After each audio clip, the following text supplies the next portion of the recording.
Good morning everybody, hope everybody is well and doing okay. Just wanted to run through a quick video on torque settings and why torque settings are really important.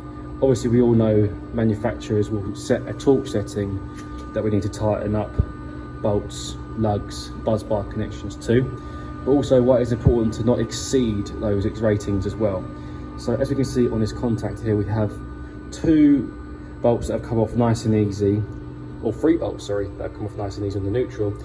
But the L2 is giving me grief, and the bolts under the contactor that connect to the main switch will not come out. And the reason for that is because whoever has installed this before has over torqued the bolts and the lugs together. So what's happened now is that the bolts behind, the nuts behind in the plastic casing are now just spinning. They're not locked in tight, they're now just spinning to the point where I now cannot get this component off in one piece. It's just a simple contactor replacement today, as this is burnt out.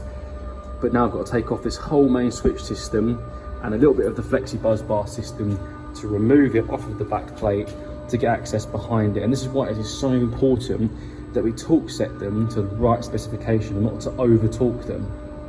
Normally components like this will have a manual specification of torque setting in it, and we have to stick to that. We cannot over torque it, because what's happened now is for future proofing and general maintenance purposes, this has now become a right pain in the arse.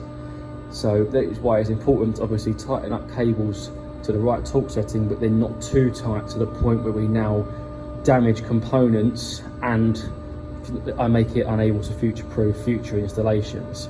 So I just want to give you a quick run through on that. Thank you very much for tuning in today, and I'll let you know how we get on with this masterpiece in the future.